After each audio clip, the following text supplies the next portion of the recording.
Hey there, folks. I'm Matt Hansen, And I'm John Johnson. and you're listening to Planes, Trains, and Comic Books,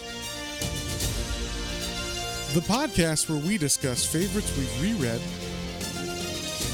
both classic and new comics we want to read, and everything else in between. And here's the comic we picked this week. Hey there, everybody. Welcome back to another episode of Planes, Trains, and Comic Books. Today, we are reading Batman, Year One. Yeah. Which is in honor of the new Batman movie coming out that came out this week. With Rob Pattinson. Rob Pattinson, the emo Batman or whatever. I don't know. We haven't watched No, we haven't watched it yet. We're excited to do. We're gonna give him his chance. Yeah. I'm excited. Hey, I'm always willing to give people. Remember when everybody was talking about Heath Ledger being they were Joker? like, no way he's gonna be a good Fuck Joker. Heath That's Ledger, true. and everybody shut your goddamn mouths. Mm-hmm. Everybody knows that's the best Joker so far. Well, some people really love the Jack Nicholson one, and he did what he did at the time. Yeah. Honestly, there probably wouldn't be a good, Heath Ledger Joker. Joker without Yeah. the first interpretation from Jack Nicholson. Yeah. And I really liked the Joaquin Phoenix version too. Like it was a different Oh yeah, I forgot like about that one because that's like not in continuity. Because it's not like he's like a tortured. That was a fucked up one. I'll say it was that. really messed up. Yeah. So, I was like, wow, this is pretty real. It's a really real Joker where he's got like schizophrenia and is just a guy with a gun who's crazy. It's real. All right, cool. It's a feel-good movie of the year is what that one is. So, God forbid, luckily nothing happened from that movie. Like everybody when it came out was saying, this is gonna make people do stuff or whatever, and they were saying it was like an incel movie or something. We're like, oh really? Yes, that was like there was a lot of critique of this is like highlighting. It's almost like metal music. Oh, that's right. Will make kids murder people or something. I forgot that his relationship with spoilers if you haven't seen it, but it's been out for a while. I forgot that his relationship with his neighbor wasn't real, and that was I was like, because I was like, incel. Why would you? Yeah, he had a girlfriend. That's right. Man. I know, and I was like, oh, that's right. He made that up. Yeah, he did not have a girlfriend. He was obsessing about a girl who lived across the way, so he was a bit of an incel. He was a bit of an incel. But like they were like on the news. They're like, is he the new star of the incel groupies or whatever? And like, are people going to like shoot someone if Conan O'Brien's inviting incels onto his show to make fun of, and then they're going to shoot him on like that's what they're like. This is going to cause violence or something. I'm like, I don't know if it's going to do that, but it's almost like when they're like the Satanic Panic with like Kiss or something. Like, Kiss means Knights in Satan's service or whatever, and it's gonna like I had teachers literally tell me that. So yeah, take that Metallica, that demon shirt off. Oh yeah. Oh God, I'm flashing back to high school. Anyway, Batman Year One. Batman Year One. So this book has so much like awe and reverence on it and everything, and just like lore and shit. But this book is by Frank Miller and David Mazzucchelli and Richard Lewis. I think did the coloring on it, and it's just so fucking good. I'm just gonna start off with like I fucking love this book, and I didn't love this book when I first read it like 15 years ago, because and we talked about this before, John, but like we've read enough Batman now, and I've read enough Batman that like this book had so much stuff in it that was like if you've read a lot of Batman, it like adds so much to it. But if you haven't read a lot of Batman, it's a good place to start if you're like, Year One. Sounds like a good place to start. But it means so much more after we've read like Long Halloween and all these other books that we've gone through, and even other Frank Miller stuff that I feel like it relates to, even though it's that other stuff's not supposed to be like in canon. It feels like he was setting it up to be part of that. Yeah, because this is what is it? Issue 404 through 407. So this is actually the Batman comic in continuity. This is like the first year of Batman in continuity for the comics, as opposed to like Batman Dark Knight, which is just a outside of continuity, outside of the the actual history of Batman story that Frank Miller wrote that is also groundbreaking and everything, but it's separated because it's like so weird and out there, and they're like, we just want to tell a Batman story and not have to weigh down the continuity. It's like the multiverse, basically. Yeah, well, but before the multiverse. Or Elseworlds, pardon me. Or Elseworlds. Please, John. Yes. Elseworlds. Excuse me. So it's before though. It's before that stuff was even a thing. Yeah. So like before, well, kind of. I mean, I think it was just before. Was it just before? It was right around the time of Crisis on Infinite Earths. Okay. The first one. So that's where DC was like, we got to clean up all this, like all these different multiverse, stuff happening on different Earths and different realms and shit. So like, let's collapse it all into one and have some like big event happen. And we did that. We covered that in a 2-part episode, last year or something. So. And go back and listen to that if you want to hear it. But it really like condensed all of the continuity from the last the first 50 years of DC into like one Earth, and so like it just made everything streamlined, or it was supposed to. This is actually, I found this out recently. This timeline right now, like right at like Batman, this time period 404 to like 1989. Well, I think this is like 86 or 5 or something. No, this has to be like 87. Okay. So like 87 to 89 is like my favorite comic years. Like and around that too, but like that's when like Blue Beetle and all those Charlton The Question all came in the fold. All came in the fold. You had Green Arrow, like the badass, like it's kind of like the Dark Knight run of Green Arrow was happening at that time. Just like the Vigilante had a series, Peacemaker had a series, all that stuff was all happening right now because they got a revived DC, and all the art is like my favorite type of art. So I don't know what was going on with the art at DC, but the house style was like my favorite house style. So like everything going on was fantastic, and just in my mind at least, at least the 6 books a month that I liked, I was like, this is fucking awesome. So, and I wasn't reading them like when they came out. This is like just in me looking at it from now. When I read comics, what I generally go to is that time period, and I enjoy that stuff a lot. So. And this fits right in with that. I read this and I was just like, wow, like that is a fucking comic. So enough of me blabbering about it. But John, you read this before? Yes. So I had read this one before, again, long time ago. I had read this one before The Dark Knight. So oh really? Okay. Yeah. So cool. I definitely like you said, going back on it now, like seeing like kind of like hints at maybe some even though it's not continuity, like some connective tissue in there, kind of like hinting at things.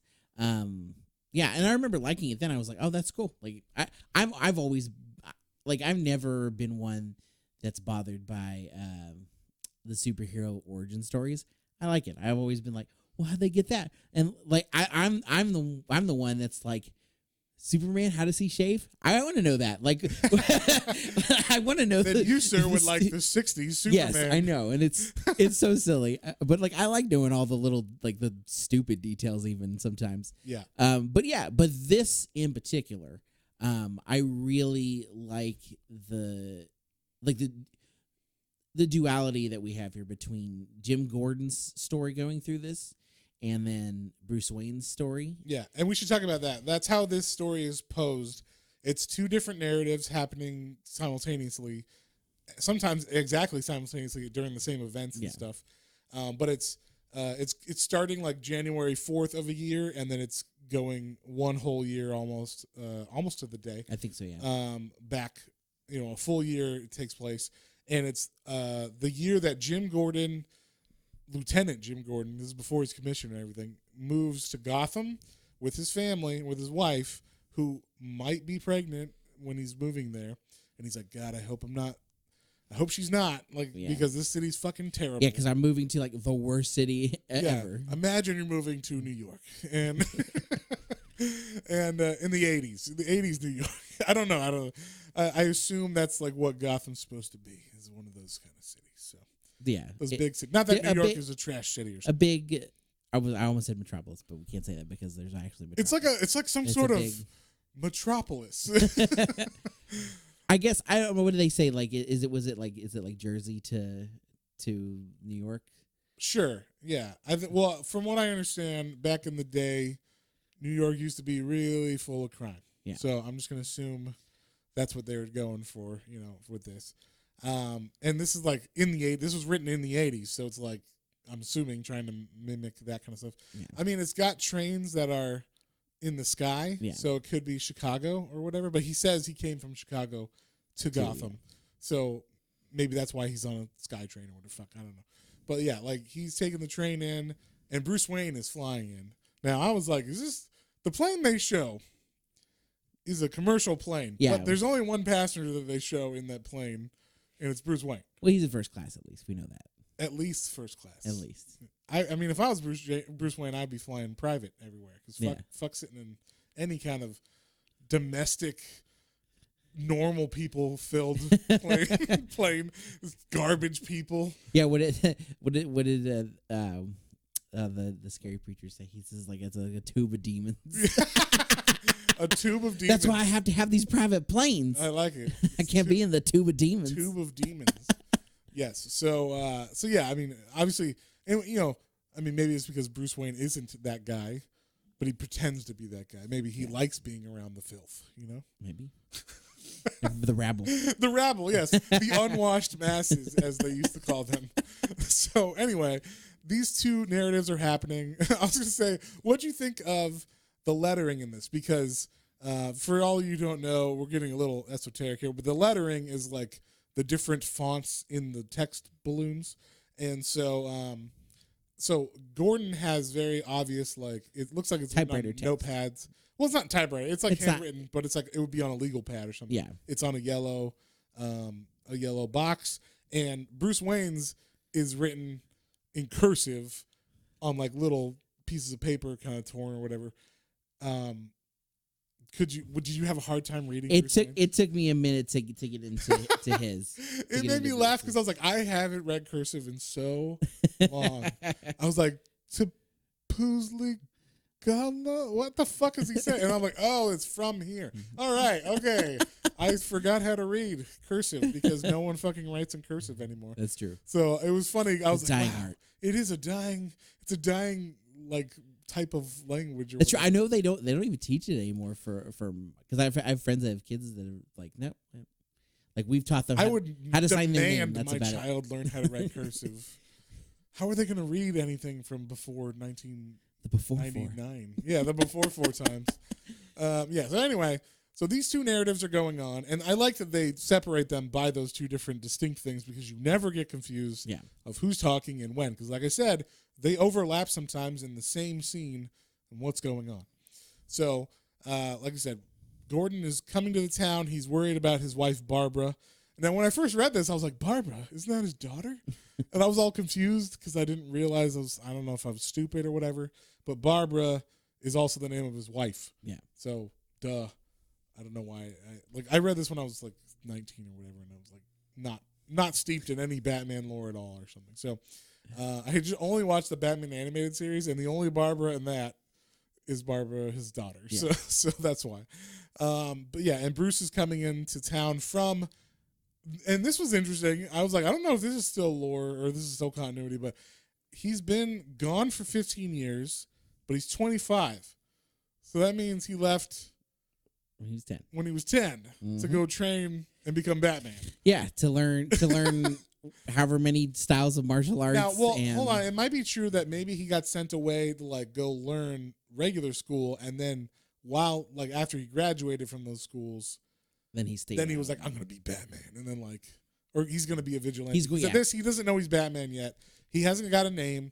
He's just like, he knows he wants to fight crime in Gotham and clean it up as a vigilante because he knows that he specifically says he knows he has the means, the skills, and he's like, I don't know about I have the methods. I have multiple methods. Yeah, but I'm missing something. But yeah, I'm not ready. Yeah, he's not fully ready. And I liked in this when he actually does like try out his skills and shit. Like he's not very good at first. So that's fun, But we find out as Gordan goes to the police station and stuff that the commissioner that is in now, who's named Gillian Loeb, which I was like, is that a slight against Jeff Loeb, or is it just a coincidence? I was like, that guy kind of looks like Jeff Loeb. Just add a lot of wrinkles or something to him. He looks a lot like Jeff Loeb. But yeah, so I just thought it was funny that Loeb is the guy's name. But yeah, we find out that potentially Gordan has been transferred here.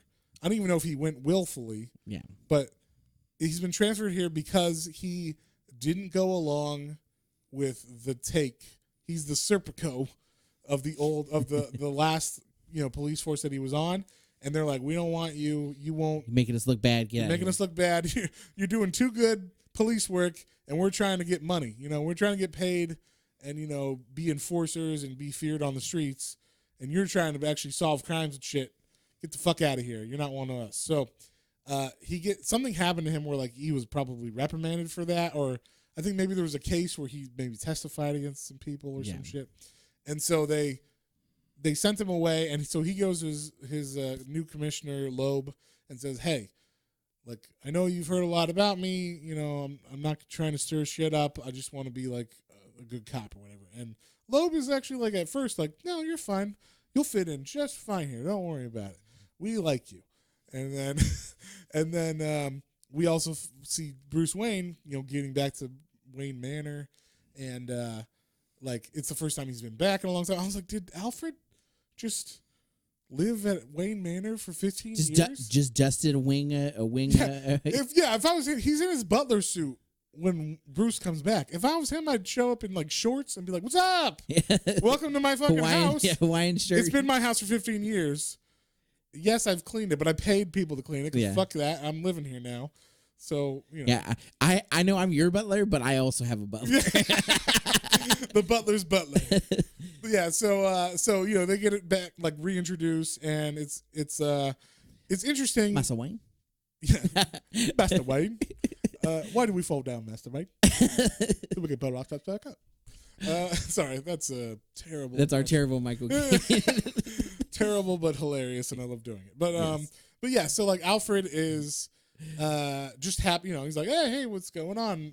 Master Wayne, and it's very weird. I thought that, like, he just falls back into like servitude or whatever, which I wouldn't be. I'd be like, fuck this. But maybe he loves being he loves being a butler to Bruce and the family. He loves Bruce. Yeah. So Bruce is happy to be back, but he's ready to try out his skills. In the meantime, Gordan is working with his new partner, who's named Flass. Detective Flass. And we find out, like, this guy doesn't try to hide shit, which is fantastic. I was just like, just right away. He's like, hold on a second, Jim. I got to go do something. And he walks up to some street toughs. He's like, hey, like, where's my money or whatever? And he just, like, punches the guys in the face, just starts attacking them. And I thought this was cool. Like, Jim Gordan in this is also really badass. Yeah, he's also a good detective. Yeah, and he's a good detective, but he's also, like, I don't know if this has ever been in the comics before, but him being, like, ex-military enough that he could beat up a Green Beret. Yeah. Because he even says later on, like, it's been a while since I beat up a Green Beret. But, like, I'll shake that rust off or whatever. And, like, goes after this guy Flass later on. But in this instance, he's just watching. He's just, like, taking note. Obviously, Flass was a Green Beret at some time. He's got some moves. For reference, I'll just remember that shit for later, And then when Flass comes back in the car, Gordon's like, hey, was that really necessary? And he's like, no, he had this on him. And he throws Gordan a knife, like, it looks like a butterfly, or not a butterfly, a switchblade. Yeah. But he pushes the button and it's comb. It's one of those, like, those toy 80s ones. toy combs that are probably illegal now because they look like a knife. Yeah. And I had one of those. I thought it was fucking awesome. I had a regular one, and then I had a mini one for my mustache. Nice. For your 9-year-old mustache. Whatever. But yeah, so we get, like, this nice this nice introduction to the group, and we see how, like, Gordan is like, nah. Like as he's introduced to Flask and, like, what happens here, he's in his mind going, I hope those fucking tests are negative, the pregnancy tests. Yeah. Because he does not want to raise a child in this environment with these terrible people. But that doesn't happen. And of course, it just skips. Like, one thing I liked is they will just skip ahead, like, weeks just to get the story going.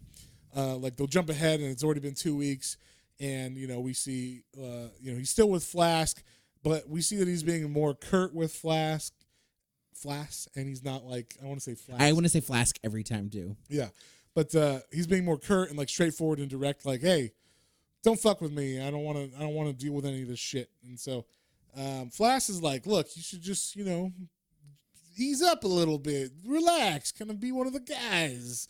And Gordon's like, I ain't having any of that shit, and please call me lieutenant because I am your lieutenant or whatever. And so, or I don't even know if he's his lieutenant, but he's just like, call me lieutenant because I don't know what's higher. Is a detective higher than lieutenant?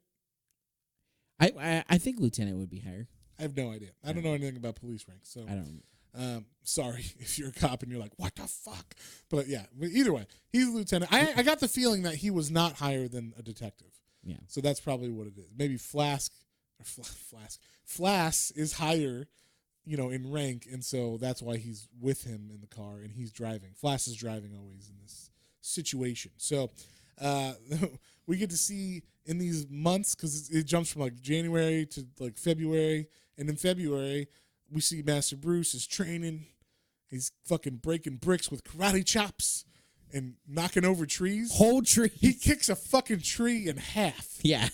That's how badass Bruce Wayne was. I did think he was a bit OP'd in this, like overpowered, because there's a couple times where he gets like shot, and for some reason I buy it more in like Batman Dark Knight. Like when he gets shot and he's like, it's just a flesh wound. But it's like, he's like shot in the chest or whatever. And you're like, oh, okay. Like it's an old grizzled Bruce. So I feel like he could push. He's been shot a couple times. Yeah. But in this, he hasn't been Batman before. He gets shot and he's just like, I can push through the pain. I'm like, really? It's in your femur or whatever. Like, you can't run. You can't, like, just knowing. And maybe it's because, like, this is the thing that happens back in the day too. In the 80s, if you knew karate, people were like, whoa. Like it's a mystical, magical self-defense art that like is possibly could do, beat you at anything or whatever. And then like Lady Shiva and stuff, like later on will train Batman and stuff. And it's just like, none of that. Like he should be learning like jujitsu and actual real fighting skills that are good. Except it's funny. You said that and then made me think I'm going to jump a little ahead just because of a line in this, because you said karate. And at one point when he's fighting someone later, he recognizes like, oh, she knows karate. Well, good thing I know like 12 other fighting styles as well. Like, but he knows like the shitty, like the ones that don't, like I know Aikido or whatever. Like and it's like, okay, like so does Steven Seagal, but that doesn't make him, have you seen people run at him and he just he'll just deflect, throws it to the ground. He'll just deflect the air and they'll fly around. Pretty awesome, but that's not real. So when I watch like UFC or whatever and we see like what actually works, I'm like, oh, they should like really incorporate this shit into Batman, probably like the stuff that really works. But it's funny to look at these old 80s comics and movies and stuff where like someone like Bloodsport and someone would like punch or whatever, and it's like that wouldn't really, I don't know if that would do anything, or like, you know what I mean? Like, or like that guy could have just like kicked you in the head. You have no defense to any of that, or taking you down on the ground and like. No, I gotta move my hands and my arms around in some cool positions first. Yeah, and then. True. Good point. Good point. It's all about flash and misdirection. So yeah. Anyway, so back to this. Bruce kicks a tree, cuts it in half, and he's like, "I'm ready. I think I'm ready, but I have to wait at least maybe until like he's trying to figure out like how to. He knows something's missing. He's trying to figure out like when he should go, and it's coming up at the time where he thinks, yeah, I should do something. So it's March now, and he's like, I liked this. I thought it's like he's in his car, which is like a Porsche. I'm like, not very suspicious at all or conspicuous. Like, like who drives Porsches around and parks them in like the shittiest neighborhood and then walks out and he's like, well, at least in the animated series, he was always a bum named Matches Malone when he went undercover. So in this, he like puts some makeup on and he's talking like to the audience, but to himself as well. He's like, yeah, all you got to do is kind of like put some powder in your hair to make it a little bit grayer, like make your face all pale with some powder. Give yourself like a scar. Give yourself a scar that stands out so people only recognize the scar and they won't even see Bruce Wayne behind any of this. And then I'm like, but that guy gets out of a Porsche, so it seems kind of like maybe if someone followed you, they might know, wait a second. Wait a minute. How does that guy have a Porsche or whatever? So seems like a little bit suspicious. But so he's getting ready to go on like his first undercover mission, just to maybe scope things out, see what he can see in the bad parts of town. At the same time, Gordan, who hasn't really been following along with everybody's Not following Proto. yeah, he's not following Proto. He is he like Flass was complaining to Loeb earlier and was like, "Hey, we got to teach this guy a lesson." And Loeb's like, "Yeah, do whatever you want. I'm going to be out of town in 2 weeks. You do it then. That way I can't get any heat from it." And so Flash pulls a fucking Full Metal Jacket, and just gets all his buddies who are other cops, and they're wearing masks. Are they wearing masks? I don't even know if they're wearing masks. I think they're wearing masks. Okay, but it doesn't really show their faces. Oh no, they are wearing masks. You're right. They're wearing like balaclavas, and they have baseball bats, and they just beat the fuck out of Gordan. But he puts up a pretty good fight. I like this because he's like, I'm outnumbered, but you know what? I've like handled more than this before. And then he's like, but then that was a while ago. And then he gets like hit in the back of the head with a bat, and then they hit him on the ground, and then they beat him pretty fucking savagely with bats. Yeah. And then he's like, and then they remind me that I've got a pregnant wife, like, and that if I don't want anything to happen to them, I should or happen to his wife and stuff, then I shouldn't, I should be better to the people in the police department. So. And he recognizes a familiar chuckle at the end. Yeah. And that gives him the it's Flass. Yeah, he's like, oh, it's Flass. Yeah. So we get the first night. Well, we cut to the first night out for Bruce, and he's walking down the seedy streets of Gotham, and he sees a pimp trying to pimp out a 12-year-old girl, or like a really young, very young girl. Yeah. They don't say how old she is, but he asks like, how old are you? Because she's like, you want a party, mister? And he's like, what the fuck? And he's like, how old are you? And she's like, how old do you want me to be? And then the pimp starts like hitting her, being like, no, you're saying it all wrong. And like, you gotta know who to say that shit to. He's obviously not looking for anything. He's a cop. He's got vice all over him or whatever. And so because of that, the guy tries to stab Bruce, and it doesn't go well for him. But because, all these ladies are kind of brainwashed or whatever. Yeah, they're all part of a tight knit. They're obviously in this tight knit community of. And they see their pimp getting beat up, and the little girl. I don't know if it's the little girl. One of the people that are around him, one of the prostitutes, stabs Bruce in the leg, and is like, "That's get off our pimp" or whatever. And they all attack him, and then this one lady named Selena, coincidentally, who could that be? She is like upstairs, and I guess she's part, or at least friends with these prostitutes. Doesn't say if she's part of it or not, but she's definitely in like sexy attire. So I was like, maybe she is, or not. I'm not sure, but they never really reference that she's actually a prostitute in this or anything. And she sees Bruce hit a girl, like push her away because he gets stabbed by her, and Selena's like, no one hurts Holly, and so she kind of goes after Bruce, and that's where he says, she knows karate, but I know like 20 other moves. Yeah. So like, no problem. But then the police show up, and this is where they go after him. And this was the part I was like, he's a little OP'd, I would say. They shoot him because he runs, and of course the cops, I don't even know if he runs. The cops just fire on him when they see him. And they're like, he had a gun in his hand. And they're like, nah, he didn't have anything in his hands. And they just shoot because they're cops, and they're shitty cops in Gotham. Yeah. And they shoot him, and it says, he like Bruce says, they hit an artery, and he's bleeding out. And I'm like, if they hit an artery, like, it doesn't matter if you're Batman, you get pushed through hitting an artery or whatever.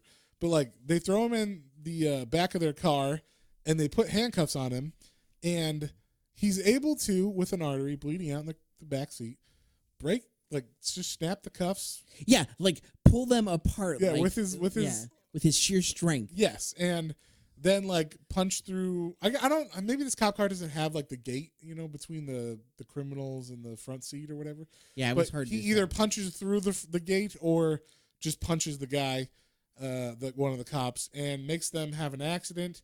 But he does save their lives. He doesn't leave them to die, even though they're fucking dirty cops or whatever. And I say that because they're actually dirty cops. And then, but he can't kill anybody, so we establish that. And then we get to one of my favorite parts. This is one of my favorite parts.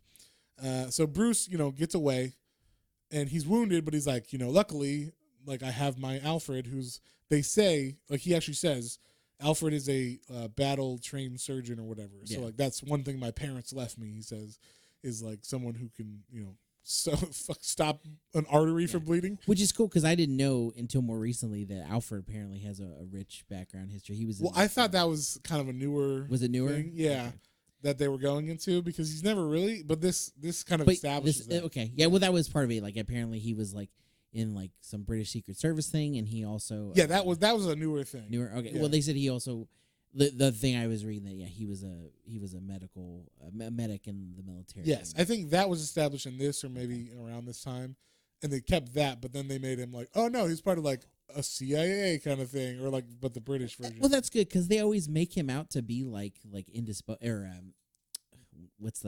blanking on the word.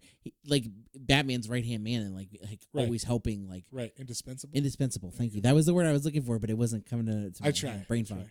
But yeah, so indispensable to him to like, there's different iterations, but in general, like Alfred usually is like, the guy in the chair, we'll say, like, he definitely he does more than you would think. Yeah, and even in like the animated series, he does that kind of stuff. So I think it was established around this time, possibly from this, that he's a little bit more than just a butler or whatever. Yeah.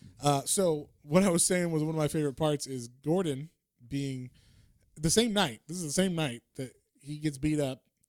He's like, fuck Flask, right? So he takes a bat and he drives over to, I don't know if it's Flask's house, but it's where all the guys are partying after they beat him up. And he's like waiting for Flask to leave because he's the last guy. And he follows Flask and pushes him off the road in his car because Flask is also drunk. And then he points his gun at Flask. And then this is where he's like, he's big. Green Beret training. It's been 15 years since I had to take out a Green Beret. Even so, he deserves a handicap. And he throws Flask a bat because he's so confident in his skills to be able to beat a man who's much bigger than him as a Green Beret as well. Who, after he's already been beat down this evening. Yeah, he's already been beaten by baseball bats, like 4 baseball bats. So you could assume he's got like broken ribs maybe, or like he says, he didn't kill me, but they did just enough so like, they didn't kill me or whatever. So, but yeah, he takes him out. He fucking karate chops him in the neck and shit. I was like, holy fuck. Yeah. Like this is like, this is exactly, I don't know if you've seen Lethal Weapon recently. No. The end of Lethal Weapon is ridiculous now. But in the 80s, it was amazing. Like it's literally Mel Gibson doing this. Oh, awesome. Like he literally has a moment where he's like the bad guy who's played by, who's that crazy guy from Point Break? Gary Busey. Oh, Gary Busey, yeah. Gary Busey is the bad guy in Lethal Weapon. Okay. And he literally is like, you and me, mano a mano. And they throw their guns away and they do like a ha-cha, because they were both special forces guys or whatever in the military. And Riggs gets to show his kung fu or whatever the fuck he knows. And it's like ridiculous. Like it's so funny now in context of knowing what mixed martial arts is and stuff. Yeah. That it's just so ridiculous to watch. Well, now I want to watch it. It is amazing to watch now. But like at the time in the 80s, it must have been like, this is the coolest fucking thing I've ever seen in my life. So yeah, it's kind of it's almost exactly that same scene where he actually beats the fuck out of this guy even though he was armed with a baseball bat, and just he beats him up just enough to put Flask in the hospital, or to not put Flask in the hospital, but like to make it so he strips him naked in the woods and he handcuffs him behind his back and he's like, Flask ain't gonna say anything to anybody. He'll just get off my back now. Like he'll know that I did this and like that I can do this, and then he won't let the other guys do shit anymore or whatever. So that is like the coolest scene I think of the first issue was that whole like Detective Gordan or Lieutenant Gordan, because Gordan in everything I've ever seen, especially like what I grew up watching was like the animated series. He's just like an upstanding old man, you know, like, hey, that's not right, but like I gotta agree with Batman, like I gotta work with him or whatever because it's Gotham. Yeah. But like, I never seen him as like badass, you know, like real badass. Yeah. And this is like, whoa, what the fuck was he? Like, there needs to be like, someone needs to write that comic about like, what was he back in the day? How could he beat Flass? Like, what Green Berets did he beat up, and how and why, kind of thing. And now you could write it with the knowledge of what we know actually works in martial arts. Yeah. So you could actually like have him learn the correct things that would take out a Green Beret in the 80s or whatever. So, yeah. So like, I think that was like a really fun issue. Then issue 2 starts, and it is, I think we forgot to say, but yes, she's pregnant. Gordon's wife, Barbara, is pregnant.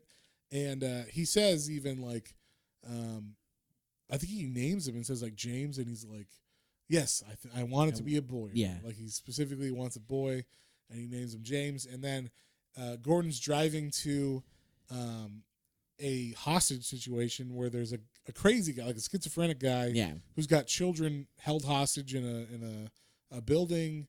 And I don't know if the building is mostly empty or not, whatever, but they specifically, like, the cops want to send in the SWAT team. And apparently the SWAT team is just a murder squad. Like, whenever they go in to any building to clear it with one guy, they end up murdering like every the people that are inside as well. They just start firing randomly. Yeah. So no one wants him or wants them in there. So Gordon literally shows his gun to the guy, puts it on the ground, walks into the building, and he's able to disarm the dude, which I thought was cool. I was like, he just like walks up and he's like, "Pah!" and like takes the gun out of his hand, and he's able to get the guy out with no problem.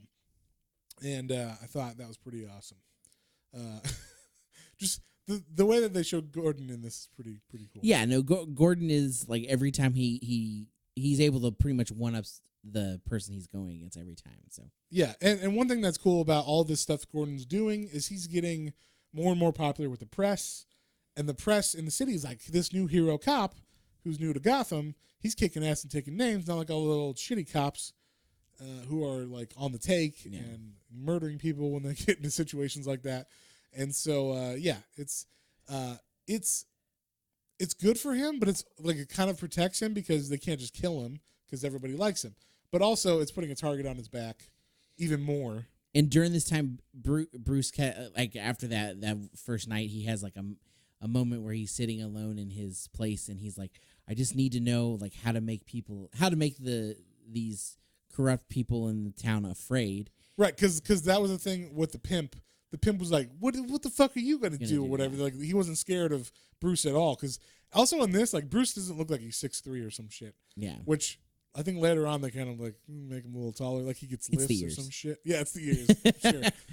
What do you think? What do you think they make the ears longer every time? Yeah, when was it Kelly? Is it Kelly Jones? Yeah, I think it's Kelly Jones when he draws him in the 90s. The really like super tall ears. Yeah, that adds another 8 inches or whatever. But, yeah, so in this, like, he's not imposing at all as Bruce Wayne, and so it makes sense that he's got he has like a vision about. He has a vision about his parents, and then a bat flies through the window and breaks the glass. He's like, I got it. He's like, that's it. Bats. Or whatever. I will be the bat. The bat. So he actually goes out for the first time on this night. And the night is, I think it's supposed to be like April 9th or some shit. So it's been like 4 months since the beginning of the comic. Yeah. And we see like Gordon and his wife have like, he's super stressed out, but they still have like a fairly good relationship. But he's always busy. He's always at work because of all the shit happening. And also, the Batman's going out now and beating people up. Yeah. And so he's getting calls about that all night long, too. Like, there's some vigilante tying, robbers up and shit.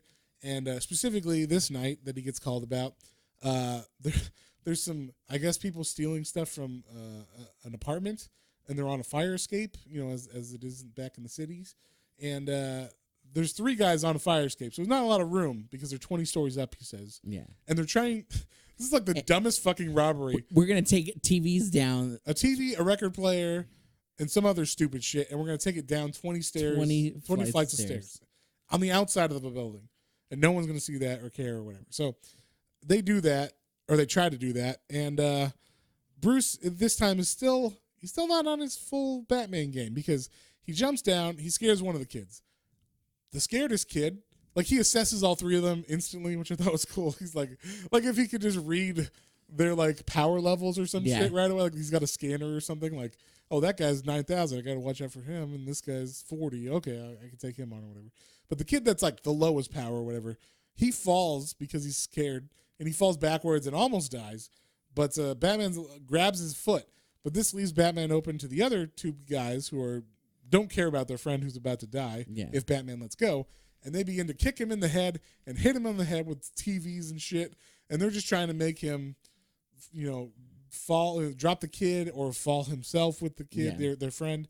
And Batman will not let this happen. So he actually is able to pull out a win and like grab, he kicks back and one of the kids gets broken ribs, and then the other kid, the like most powerful kid or whatever, tries to kick Batman, and Batman is able to grab him and throw him on his head on the fire escape. So yeah, I like that he like grabbed it and it was like twist ankle, knocked down. Yeah, it was. Yeah. So, but then he's got to sit there and be like, maybe I'm not fully ready yet. like I thought that was funny. He's like just like breathing heavy on the fire escape. Like that didn't go too well. It was bad second outing. That was lucky. Yes, but now it's May now, and reports of this bat figure, terrorizing, people, criminals and stuff is around. And yeah, this is crazy. So there's 78 confirmed assaults in 5 weeks. Yes, that's a lot. That's a lot of people. That's a lot of assaults. So Batman has been on the on the night prowl or whatever, and so. The best thing is like people are reporting an actual bat person. Yeah. Well, even Flash is like, I saw him. He ain't human. It's a literal bat or whatever. And so, yeah, and it's funny because Flash has, and like the police are doing a what is this, like a meeting with the whole department about this Batman problem, and Gordan is saying, hey, this Batman did all these assaults in 5 weeks. We're not sure what's going on. Some people, Flash, reported him as an actual bat, and other people, the sane people, yes, normal people, were like, yeah, he's a dude in a suit or whatever. So we also get the introduction of a woman police officer who I don't know if she was in the place before or if she just got transferred here, but her name is Essen. Yeah, Sergeant Essen, and she begins to work closely with Gordan on the Batman case a lot. But first, in this scene I liked a lot, Gordan is like, well, Flash, why don't you tell us what happened? And Flash has like a neck brace. And so Flash is like, well, as I said before, I was just about to bust this giant drug trade thing happening, and it was just me, and I was going to do it myself. And then it shows what actually happened, and he's getting money. He's getting bribed from these people on the docks or whatever to let cocaine or whatever into the city. And Batman showed up and beat the fuck out of all of them. And he's saying like he got shot and the bullet just went straight through his body. But actually what happened is they shot him, and as he ducked, it went through his cape. And so he's saying that it's wings, and he's like, I don't know, he doesn't know what the fuck he's talking about. And he's like, he had like claws or darts or something he threw at us. And and this is just the batarangs. But I was like, are these smaller, like mini batarangs? They look like mini batarangs. Yeah, like he throws 4 at once, and they're like 2 inches long or something. I'm like, that's cool. Yeah. Like it's not just one big one or whatever. So I thought that was fun. But yeah, so it's Batman's becoming a problem. So the police are very much like, this task force, get the Batman. Yeah, we don't give a fuck about anything else. Get the Batman. So the Batman is aware of this now because, he's feeling the heat from the police and everything. And he knows who's corrupt. He's like, fucking Loeb, the commissioner's corrupt. He's like, the only guy I'm not sure about is this Gordan or whatever, And also he mentions Harvey Dent, like, oh, this guy, he seems to be on the up and up as well. Yeah. And so Batman pays Loeb a little visit while he's with the mayor and a bunch of other mob bosses. They're having dinner at the mayor's house. And Batman throws a grenade in there, like a smoke grenade, and he shows up and he cuts the power. Oh, this is one of my favorite panels in the whole book. Yes, and he blows a hole in. As they were saying, like they were literally just having a conversation about this Batman problem. And he walks in and there's like a, I don't know, is it a flambe or whatever? There's like flambe, yeah. Yeah, there's like a dish that's on fire, and he's about to put it out, but he grabs the top of it and he goes, "You've eaten Gotham's wealth, its spirit. Your feast is nearly over. From this moment on, none of you are safe. And then he puts the flambe out. Yeah, and then it shows like the whole room looks like it goes black. That's fun. Yes, and I thought that was like a great introduction of Batman being badass. That was a good like. That's like his first real. Yeah, I will strike fear into the heart of these Richie Riches. Yes, and that puts a real fire under Loeb and the mayor and everybody, because now they're like, what the fuck? How did he get to our house? And he like knocked out our guards and all this stuff. So the police begin staging like fake crimes happening with like the Lady Essen, and they're like, oh, help me, my purse, someone's stealing it. And then Batman's like, she walks too good in heels, she screams too good, like, you know, like he's not buying it at all, but he's there, he's like seeing it happen, but he knows it's not a real crime or whatever. But he does still go around and like fuck with Falcone and stuff, and ties him up, and you know, he's doing all this crazy shit. And then we get a little bit of this is like a key thing with this book, is Gordan and Essen begin to have a little bit of a working relationship that might be a little bit more than a working relationship. Like she's in the car and they're kind of talking about, who is this Batman? Who do you think he could be? It's got to be someone. They think maybe it's Dent, because they talk to Dent and they're like, well, you got weight set here, huh, Dent?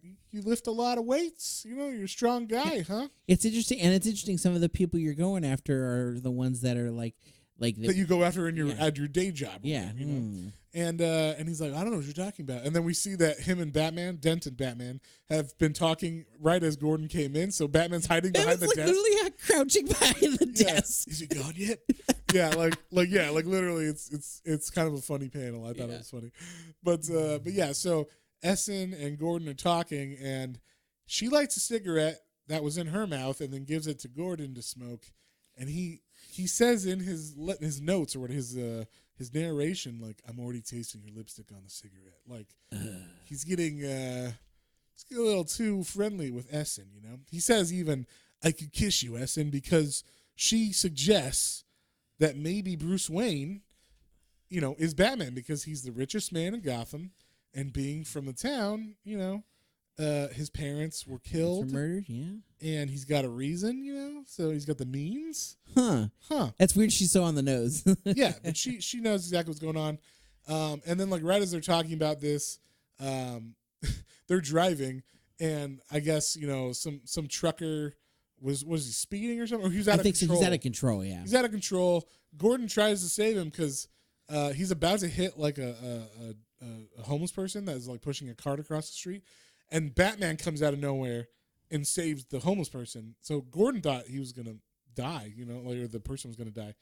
And so he's like, oh, thank God, like someone saved the guy. But then like they're like torn, because they're like, well, we're cops, and we're supposed to stop this Batman fellow, and he is a vigilante. So like Essen pulls a gun and is like, freeze. And he like, Batman fucking shoves her in the face and like just takes the gun out of her hand. But Gordan, who's, I guess he kind of hurt from like almost getting in an accident and like jumping off the truck when it was moving. He doesn't quite get his gun up. His fingers aren't working correctly, it says. And Batman gets away, but he calls for backup. And so this is where Batman gets shot in the leg. And there's this whole sequence where he goes into a tenement building that's like abandoned, they say, but it's not abandoned. There's like a couple of homeless people that are living in here. And this is where you see how fucking crazy the cops are. Yeah. Because they've been given the, like, you can do whatever you want as long as you get rid of Batman from the mayor and Loeb. They get like the full kill order. And Brandon, who's the cop who's like part of the SWAT team, like the kill squad, he like flies a helicopter and starts dropping like literal munitions, literal like bombs explosives into this tenement building, and the building collapses, and it literally kills like 3 people besides almost killing Batman, and Batman just happens to get away because he finds, and I was like, really? I mean, I've been in a lot of buildings. This is a thing that some buildings have, like weird trap doors that have an underground area that I hate fucking going in those places. But like, yeah, these places exist. I don't know if they exist in this tenement building, but whatever. There's an electrical vault underneath with like a metal door, and he's like, a metal door. If I could just get under it before the thing collapses, and then he gets in there. But then it happens to be the maintenance guy's house, or like where he was staying, like his apartment. It's not an actual like electrical vault, and there's a chimney in there. I was like, what a weird design to have. An underground. A fireplace is not a good thing to have. Maybe it used to be, and then it was, Maybe they built tenements different back in the day. Maybe that's why this tenement is abandoned. I don't know. But, so Batman gets down in that tenement, or in that maintenance guy's house, but the guy's not there. But it looks like he was living there, so maybe he's just out tonight or whatever. Luckily for him, he didn't die. Yeah, good thing. In the meantime, we do get a cut back to like Catwoman, or we'll call her Catwoman. She becomes Catwoman. Obviously, it's Selena Kyle, and her house is fucking full of cats. And I was like, this is the scariest fucking house ever. So many cats, like, meh, meh. Yeah, no, they're all like on her bed, like, hey, wake up, feed us. And there's literally like 12 cats. I like how they call out specifically Siamese. I have a Siamese cat, and she is very, very wordy. So she was like, meow, meow, feed me. Give me stuff. She always does that shit. So, pet my butt. So, she's in the house where she stays, and one of the prostitute that stabbed Batman is kind of like staying with her, I guess, in her room, and not in a like sexual way, I assume, because that girl is very young, and it just seems like they just have like she's like a motherly relationship. Yeah, it seems. I mean, we've kind of seen that before in some other comics. Yeah, for sure. And but the girl is like, "Oh my god, you hear those explosions? Look!" And you could literally see multiple explosions. They're dropping multiple bombs on this place, and then they send in the SWAT to like clean everybody out. And I thought this was pretty cool. This is kind of like that Matrix scene in the movie when they go into like that tenement building, and then the agents start shooting up the walls with the SWAT guys, and everybody's hiding in the walls and shit. But yeah, basically they find the trap door, they go down, and Batman's not there. But it turns out there was a chimney, there was a fireplace there. The chimney went up to the second floor, or up through the second floor, or I guess it would be the first floor if this is the basement. So through the first floor, and it was broken from the the bombs. So he gets out, Batman gets out right there, and throws like sleeping gas or whatever down the chimney and puts them to sleep there. And basically, he gets out. And I like how they made a big scene of this, but there's a cat in this rubble that was living in that building, and Batman saves the cat. But he also, and I thought this was very interesting, he's got a thing he's been working on, and he's like, I never tried it during the day, but we'll see. Or from this far away, but we'll see what happens. And he pushes like a signal on his boot, and he calls his bats. Yeah, I like this too. It's like some high pitched frequency, and it attract. I like this. They were very specific. It didn't hurt them. It just attracts. It attracts the bats. The bats like the sound. So that's cool. I was like, screeches. that made me feel better about, because I always wonder that too. Is like, are they annoyed by this sound? They're like coming out after. I want to hate you. Yeah, I'm gonna kill you. They're just like, oh no, hey, Papa. Yes. So Batman, he's shot in the leg already, and then he's trying to. He's got limited resources because he had to get rid of his belt during the collapse of the building. But he's got because he had like dart. Explosives on. Well, he had thermite in his belt, so I assumed to like break open a door or something. But he's got a little dart gun that he's got like 3 shots that are like sleeping darts that he's shooting into people's necks, like SWAT members, like oh my neck, and then like pass out or whatever. And then one of the SWAT guys is like, this fucking cat's annoying me, and he tries to shoot him. And Batman is like, not the cat, not the kitty. He saves the cat's life, and while he does that, he throws the cat out the window, which I thought was funny. He's like, meow, like he just throws it out after saving it. But they're all like firing on him. Yeah, of course, cats they have 9 lives. It's fine. They could have shot that cat and it would have came back, no problem. That's true. So but he gets shot in the arm during this, and then those fucking idiot cops are also shooting out the window that the cat was in, or that got thrown out, and they're shooting cops and shooting at the onlookers and shit, and it's just like crazy stuff. And I want to say, so the cat that he saves is, I think he says it's a Siamese. Yeah, he says it's a Siamese too. And then Catwoman, or Selena, she's not Catwoman yet, shows up with the little girl to see what's going on at this area where the explosions are going on. And the cat that he saves goes to her, and I'm like, is this supposed to be Isis? Is it Isis? Maybe. Does she say Isis later on? Like, I don't think so. No. Okay, because Isis is the name of the cat in the animated series. I don't know if that's like canon or whatever, but apparently she got one of her cats from Batman saving a cat. And Batman is able to escape. He eventually he summons all his energy. He kicks a support beam in this building with his bad leg, with his shot leg. He even says he's like, my leg's shot, but I gotta give it all I got, and he like kicks it, and it fucking breaks a whole column, like a Greek column, in half, and makes just the rest of it fall, and then is able to jump out of the way before anybody else can jump out of the way. As the police like kind of descend on him, he kicks it, and then he gets out of the way, and so Batman, ends up he's like fighting off the rest of the cops, and then the bats come, and when the bats come, he's able to get out of there, and he steals a motorcycle, and I thought this was funny. Loeb sees him stealing the motorcycle. He's like, follow him, and Loeb can't see anything because there's so many bats flying around from Batman.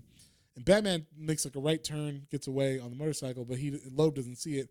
And the bats just fly over the ocean, and his cop car continues to follow them into the ocean. And then he realizes, oh shit, we're in the ocean.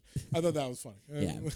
And then they say like all the people got bit by bats. So that was funny as well. Like all of them had to get shots for rabies or whatever. But yeah, then we're in the summer now. It's been 5 or 6 months now. And we see the relationship between Essen and Gordan getting steamier and steamier. They're spending lots of late nights together. Kind of. Barbara's always so worried. He's always at work. Yeah, and she's always like, it's your quitting time. Shouldn't we? Maybe we could share a cab. And he's like, think of her as a cop. Think of her as a cop. Yeah. Don't get a boner. Don't get a boner. Sergeant Essen. Oh, yeah, because he starts calling her like Sarah, too, like in his head. And he's like, no, Essen, not Sarah. And like, yeah, he's like, he's getting all, weirded out and romantically inclined towards I think her. he's impressed with her detective skills. Oh, yeah, well, she does mention, like, Bruce Wayne, if it's him, he'll be wounded and shit. We should call and see where he's at. Yeah. And Gordan actually follows up on that and calls, and Alfred says, oh, he's in Switzerland skiing. Here, call this number. And then some guy pretends to be Bruce Wayne there and goes like, oh, yeah, I broke my 2 legs and my arm, and I have casts, and that's why I'm out of the, I haven't been able to return yet. And it's like, well, how convenient. Well, she even says, like, how convenient his legs and arms are broken. The cast will cover any bullet wounds. Yeah. So it's pretty awesome the way that they do that. But Gordan and Essen finally, at the end of this night or whatever, they share a cab. They talk at the diner about, like, who could Batman be, what's going to happen. And it starts raining, and they huddle in a doorway, and they're just overtaken by their lust for each other, and they kiss. And he's like, nothing else happens that night, but he's definitely like, like he's fallen for her, like at that moment, right? Like, and she's also like giving into it as well, because before it was just him, but now we see from her point of view as well, or at least from her actions, she's into it as well. And then now it's August, and we see Selina is now finally dressing up as Catwoman. She's gonna start taking part in this vigilante thing that's going on because she's pissed off. Yeah, and she's been kind of inspired.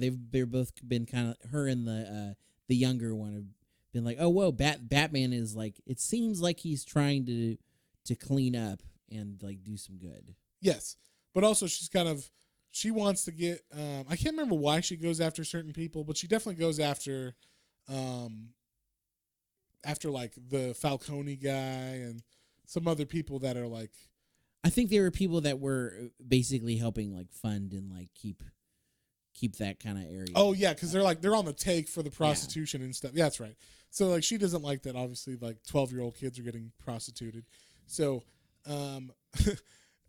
nothing's worse in this book than the way that Gordan, like, he's so torn because he likes this new girl, but he's also got a pregnant wife, and he's kind of a son of a bitch, and he knows it. Oh, yeah. Because he's feeling guilty, real guilty, as his pregnant wife lays there in bed asleep, and he's just sitting there like, what do I do? I'm so stressed out from Batman and just being a cop in Gotham, and also this lady that I like and everything, and he's just like, he can't figure out what to do with his life. But the thing is, he says like it's it. We can't do anything. You know, we're not going to do anything else. Just that one kiss. He says that to Essen, and like she knows that his wife's pregnant and all this stuff. Like she's aware of these details. Yeah. Well, apparently he got her a bracelet at one point too, because she's like gonna. Oh yes. Gonna like take it off, and he's like, no, keep it. Like I guess like that'll be a memory of us seeing of our relationship. Yeah, because he's like, I gotta give you up or whatever, and he tells her that. But then, like 3 days later, they're in his office making out again, and he can't stop it. And this is where you said, I don't know if they had sex or whatever. I'm like, it kind of seems like they did at this moment, because in his office, they're there alone. The files are dropped to the floor. They're making out. And we just say her arms are strong. Yeah, her whole body's strong. strong. It's late. We've both worked late again. I never get tired around her. She's requested a transfer. She's leaving Gotham City. I'm in love with her. It's the only thing to do. What's the only thing to What's do? the only thing to do? That's true. I think they had sex, but Maybe. we don't know. They don't say it explicitly. Look, this was the 80s. I know, and I'm trying to be like, no, Jim Gordon's got to come around, right? He's a hero in the end, right? So like he can't go down this path. Oh, he can go down on her. And wow. Wow. He can go down her path. Oh. Ew. So wow. So this kind of everything kind of like comes to a head, so to say, when this guy, what's this dude's name? There's like a guy he's a pimp, right? That's he's a drug dealer. he's a drug dealer. Okay, he's a drug dealer that knows everything about Flass. So if the cops can get him to talk about Flass, they can get Flass to talk about everything going on with the mayor and with Loeb, because Flass knows all that stuff. And this guy, his name's Skeevers, he's been arrested for, this is his fourth time being arrested for narcotics, drug narcotics. And I'm assuming like big shipments of narcotics. Yeah. And all the other times he's gotten off because he knows the mayor and he's got dirt on everybody and he knows who's in on all the stuff. So they always let him go. And this time he gets out on bail. And he's got a lawyer like appointed by the mayor and everybody. Like she's obviously in on what's going on, like with the organized crime side of this. And Skeevers is doing cocaine next to her and everything. And which I was like, wow, this is the 80s. He's doing cocaine right there in the page, huh? That's crazy. I was trying to think like, when was this exactly? But yeah.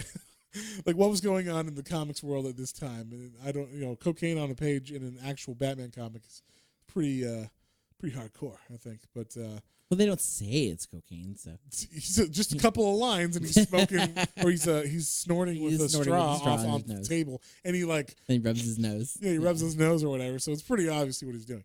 But the lawyer leaves, and she's like, just don't do a bunch of coke, all right? Just stay in this room and like don't kill yourself or whatever. And Batman breaks into that room and basically tells him like you have to rat on the people you know who are dirty or whatever. So you got to rat on Flass. And so he goes to the police station and says, I want to talk about Flass. He gets arrested. He wants to talk to Dent specifically. Yeah, he wants to talk to Dent, of course. And this is not good for the other people, right? So Loeb is like, call Gordon in and is like, Gordon, I need you to fix this thing. And Gordon's like, why would I help you, like, protect Flass and yourself? Oh, it's funny you would say that. Why would you help me? Slam! Yeah, and he slams down these pictures of Essen and him making out. Possibly more, but for sure kissing. Very good photos behind you, too. Yeah, very good. This made me question whether Essen was actually in on it or not. We were wondering, yeah. Like maybe she was a plant. It'd be pretty easy to plant a lady detective next to you and start flirting and stuff and make you think that you were into her or that she was into you. It literally just for this type of situation. Right, exactly. You get some dirt on people. Men are stupid, John. Men are stupid people. And we will do stupid things if ladies show us their bits. So, or even suggest that bits might be shown. Yeah. Or have any slight interest in us whatsoever. So yeah, he shows Gordon that, and Gordon's like, oh my God. And so Gordon's pretty freaked out. And this was something you thought was interesting.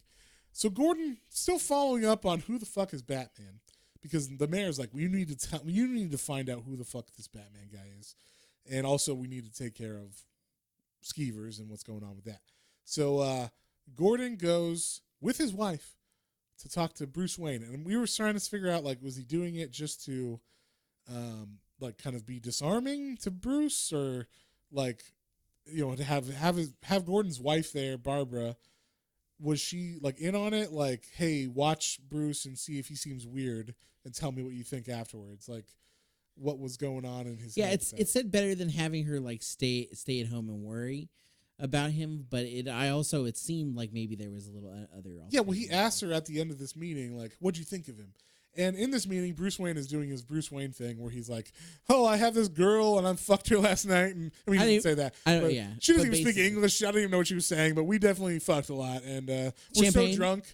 Yeah, would you like some champagne? It's 8 a.m, and I'm still drunk or whatever. So, and he's got like a bathrobe on or whatever, and probably not wearing anything under that. Yeah, and his balls are hanging. I was gonna say he does the Basic Instinct. yes, for sure he does that. And but like we said at the end, he asked Barbara, like, what do you think of that guy? And she's like, he's a despicable man or whatever. Yeah, he's a pig. Yeah, he's a pig. And he was like, yeah, he was acting like one. He was acting like one. Which I love. The next thing is Bruce watching outside, like at their car. He sees them in the window because they like stopped in his like the long driveway. Yes, yeah, because he's got like the millionaire's driveway or whatever. And Bruce is like, hey, Alfred, what'd you think of my performance? And Alfred's like, so can we keep the club soda in like the regular bottle now, or do you need more in these champagne bottles? Yeah, so he was just drinking a bunch of club soda. So yeah, I thought that was clever or whatever. It also seems like Alfred's like mad about this, like when he's like, Alfred, more champagne, and Alfred's like, fucking goddamn it, I gotta go pour more club soda. Like now I gotta go. You just imagine him with like a Magnum champagne bottle pouring individual cans of club soda into it. She's like, God damn it, Bruce. So like Alfred's got to do a lot of work to keep up, his appearance. And so the reason why Gordon's car stops is because he's talking to her about, oh, this man, is a bad guy or whatever. He's a pig, but maybe he's acting and all this. And then he says, anybody who'd wear a cape and hunt criminals might go pretty far to keep his secrets deep. And then he goes, secrets. Damn it all. And she's like, Jim, why are you stopping? And he's like, honey, I have to tell you something. We have to talk right now. And like a real man, I'm sure this drive was not a fun drive home, but he tells her, hey. Yeah, he tells her everything. Hey, I've been cheating on you with this cop, Essen, and she's leaving. She's already set to transfer, but we at least kissed. They don't say what else they did. But so this is the cool thing, though, is later on, when Gordan protects Skeevers and doesn't do what the mayor and Loeb want, they call her and was like, oh, your husband's cheating on you. And she's like, yes, I know. Don't bother me again. Like, I'm aware that, he's yeah, it's true. I love that she was just, she like shrugged it off. She's like, yeah, I already know. Yeah. And then like Skeevers gets like rat poison put in his food because people are trying to kill him because he's talking. But he ends up, living, and he gets to testify and shit against a Flash, and then it says Flash later on got to tell like, what was it, like, it only took 2 weeks and 7 hours or something for Flash to fully tell everything he knew, and he read on him. He kept detailed notes of every conversation. Oh yeah, because like even was able to incriminate Loeb. Like he kept everything on record. Yes, and so it was pretty awesome. That's what happened, and then we cut to like the last kind of big showdown that happens, and Batman goes to confront Falcone, who's like the mob boss, if you remember from the animated show and from Long Halloween. He's kind of integral to that. And this was interesting because Falcone takes a big center thing in Long Halloween and like the gangster family part of it. And I think a lot of that was kind of born out of this because apparently the nephew that's in this, he puts a hit out on him and stuff, and I think that was mentioned in, like, that was what created a rift in the family in. Oh yeah, Halloween. Because him and the sister were fighting. Yes, so I think they took that and made Long Halloween from this directly. That makes sense. So it was cool. And but while Batman is there, he was trying to like listen to their conversation as Falcone was about to give some important information, Catwoman shows up and just starts attacking guards. And they try to take her out, but Batman helps her, like, just get out of there. Like, he knocks the guys out or whatever with batarangs or some shit. Yeah. And she gets away. And I like specifically this page that we're looking at, which is page 97 of the deluxe version. The way that Mazzucchelli drew Catwoman is very, very close to the we'll call it the Dark Knight Catwoman, or I think it's Catgirl. Catgirl, I think. Catgirl. The when Kelly, what's her name? The Robin. Yeah. Kelly. I feel bad. I can't remember off the top of my head. Carrie Kelly, that's her name. God damn it. I couldn't believe I forgot that. But yeah, it looks a lot like Carrie Kelly did in Dark Knight 2 when she comes back and she's Catgirl. Yeah. She got the same like hat or like a cowl on it. Yeah, it does look very similar. Yeah. So one thing I like, they move so fast through the time in this that like Bruce's recovery seems really fast from like bullet wounds, but it's been like months. Yeah. So I'm like, it makes sense in that context, but because the comic is only 4 issues and they cram all of these months into like, 4 months per issue or whatever, it's like, oh, that was really quick that it's been 3 months already, so it's kind of funny. But the like last hurrah of this is, finally Floss is giving up like all the info and everything, and so Gordon thinks he's kind of safe now because everybody's kind of protected because everybody's kind of arrested or being investigated right now. That was on the police force, but what happens is what's his name? The mob boss guy. Oh, Falcone. Yeah. Falcone is like, Gordon, Johnny, you gotta get Gordon, all right? And he like puts a hit out on Gordon. So Gordon gets a call at night, and he's you gotta go to work or whatever. And he's like, God damn it, all right, let's do it. We'll go. And he goes in, and he realizes as he pulls into the like parking lot of this parking garage I think it's for the police department, that like he sees a car and he's like, oh my God. And he realizes right as he's like going in there, they were trying to get me out of my house so they could kidnap my son and wife. And he looks, and as he pulls into this, he gets out of his car and he sees he thinks like this motorcycle guy that he was following or that he saw was part of this, because he also pulls in. He sees the motorcycle guy. He's like, oh my God, I'm ready for him. But then he looks and there's a guy in a car with a knife to his baby's neck. Yeah. It's like, oh my God, he's going to kill a baby. I thought he was going to kill this baby in this. I was like, oh my God. Because I couldn't remember the end of this. And I was like, I know that would be. I was like, I don't remember anybody talking about James Gordon II or whatever in any other comic context. Does a baby die? Just a baby die in this? So yeah, Jim, which I thought was fucking badass. Jim in his head is like, we're dead. Like, they're not going to let this go. We need to die according to them. So I can't like give in to their wishes or play with them, as far as like, acquiesce to what they're saying to do. Like, oh, put your gun away. I just need to fire and like, surprise the shit out of him. He kills one of the guys, and then he shoots the other one in the shoulder. And the guy in the car with the baby drives away, and but his wife lives. So he's like, because like they had the wife, they're like, give up, and we'll let you live. And it's like, no, I'm not. Yeah. You're not going to do that. So that's why he fired. And Jim gets shot too. Yes, but then Jim thinks the guy on the motorcycle was part of this, so he whips around and shoots the guy on the motorcycle. When we find out, that's actually Bruce Wayne that was on the motorcycle, and this was cool. So he takes his helmet off because he just got shot in the chest, and he looks up, and Barbara has got a gun, and she's like, I'll kill you. And he's like, Miss Gordon, you have to trust me. I won't let your boy die.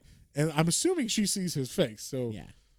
I mean, he's shadowed in the comic, but she knows his voice. Yeah. She knows kind of what he looks like. So she literally went to his house. So yeah. So I think she knows who he is.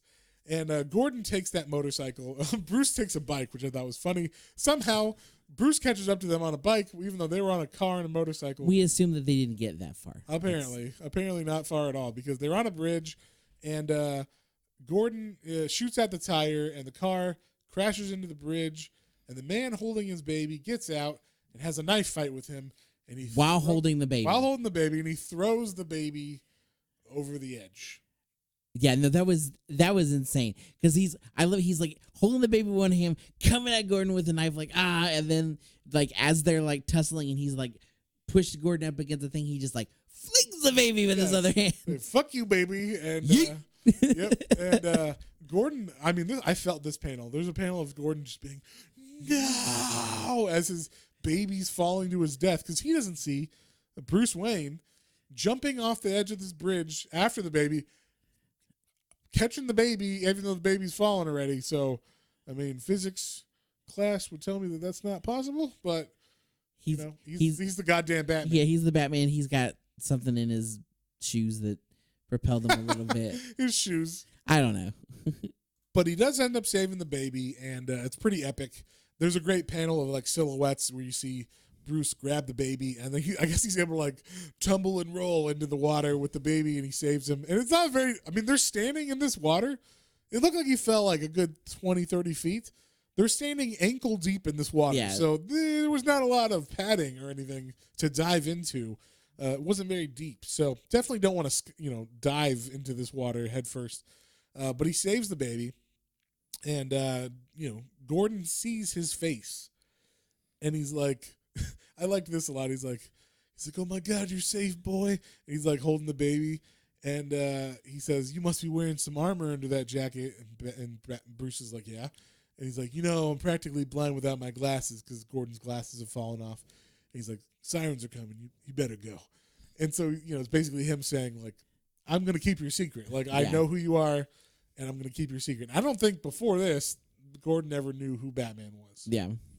So then we get to see that Flash fully testified against everybody, and it, got everybody, that was corrupt, at least in the process of being put in jail. Like, they're basically under investigation. Now Harvey Dent has stuff on all of them. Yes. And he's gonna go after them. But we also hear that there's some new people that like someone has caused real panic and said they're going to poison the Gotham reservoir, and he calls himself the Joker. So there's some more things happening in the city that weren't before, and that's the end. We leave with the Joker poisoning. Yeah, and he's Gordon's like, I think I got a friend I can call now, and so then they show the bat signal, obviously. Yes, and it's fun. It was fun. So, John, what would you give it? What did you think? I loved it. It was a great story. Like you said, with the context now of what we have, I think it definitely adds. It makes it feel a little more like a connective tissue story, than necessarily just his first year. Like, well, also I read this, and when I read this, I don't know if I knew that it was issues 404 to 407. Like, I didn't realize that it was part of the main Batman continuity. I just thought it was like some random, like Dark Knight, which it's a graphic novel or whatever. So that's true. I probably didn't the first time either because I wasn't paying attention to the comic numbers. Yeah. So I'm overall. I mean, the art is really good in this. There's some some panels I was like, oh man, I would totally have a poster of that. That's really cool looking. So many panels in this. I was like, I want that poster, panel, whatever. And the story's fun. Like I said, the only critique I would say is like you said, and it's nothing against it. It's just that I was like, oh man, I gotta get used to reading this cursive. It's goddamn fancy script. I know, yeah. Like give it. So like to us, like it was like we had to get a little used to it. But I was like, yeah, I can't imagine giving this to a kid now. Like, here, check this out. And the kid's like, I can't fucking read this comic. Yeah, learn how to read, dummy. But I loved it. It was great, and I'm gonna give it an 8. An 8? Yeah, it's a solid comic. I'm gonna give this one a 9. Oh wow, this one really came out and hit me like in the feels. I was literally on the edge of my seat. You thought that baby was gonna die. I thought that baby was gonna fucking die. We're talking about Frank Miller, and I never heard of James Gordon Jr. All right, there's never been a comic about James Gordon Jr. That's true. So I was like, what the fuck is this? That's true. And we were saying there's other little stories that you're talking about, but like in general, DC gives like all of their even like little characters like stories and stuff down the line, and we never hear anything about. Yeah, never hear about James Gordon Jr. It's untapped. It's untapped lineage right there. So don't steal that. That's my idea. No one else steal that. Write that comic. So I'm gonna give this a 9, man. I really fucking loved it, and not only that, it reads quickly. It like flows really well.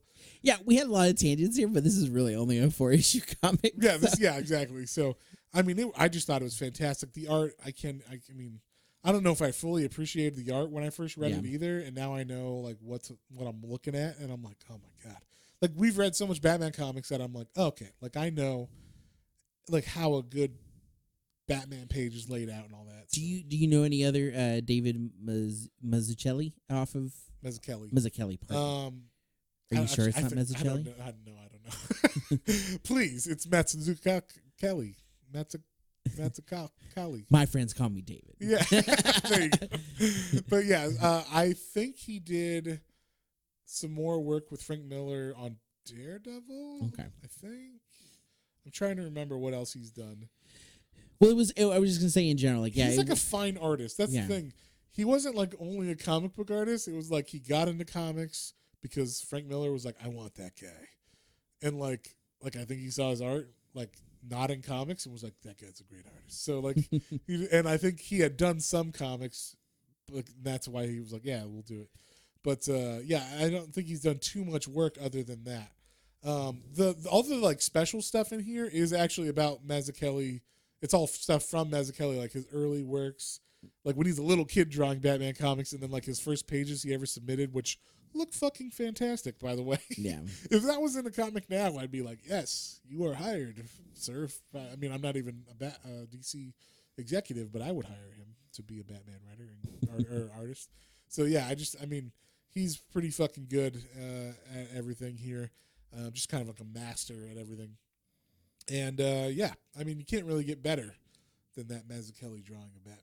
I mean, if you saw that, you're like, that is 100% the Batman I see in my head. Yep. So it's kind of like a nice mix of like the 80s Batman and the animated series Batman, like all kind of put together, you know, like if you kind of crushed them together. Yeah. So, but yeah, I don't know. The art is fucking fantastic. The coloring is fantastic in this book.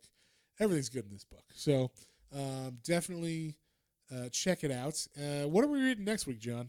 Next week. Oh, so next week we're gonna go back to one that we started to get into, and then we took a side turn.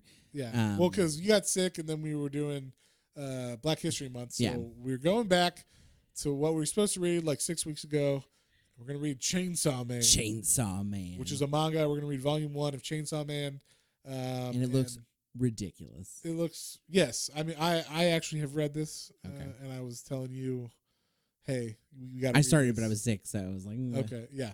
So this was, I read this and Fire Punch at the same time. That's right, because you were like, we gotta, So I would say I'm just gonna spoil it a little bit. This is better than Fire Punch, so, nice. but still in the same realm. So of like crazy weird stuff. So I wanted to hear what your thoughts on it were. And this is also like a very popular manga, and I was very surprised to hear that after reading it. So kind of like Fire Punch, I'm like, how does this have more than like 2 volumes? So like, who's reading this?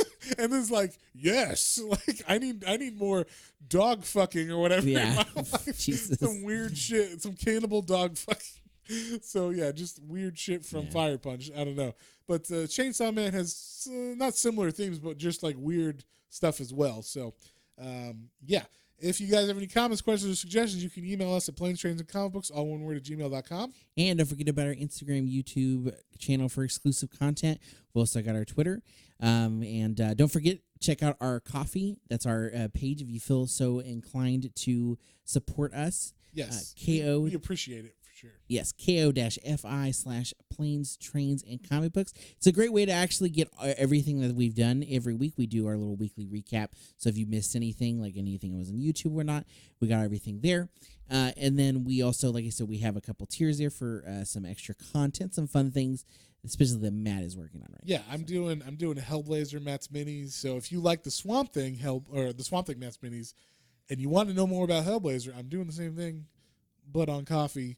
Under our paid tier, I think it's our $3 tier. So, and you know, every now and then I'm going to post episodes like to kind of tease people. So every now and then I'll put one out that I think is cool, just to like, you know, pepper the free space with some Hellblazer goodness. So be on the lookout for those. Even if you don't support us, you can always follow us, like John said, and we will be We always post everything we do every week. So, and you said the thing wrong. I think it's ko-fi.com/. Oh, my apologies. I did forget the .com. Yes. Yeah. So, and with that, we'll see you guys on the next one. On the next one. Bye.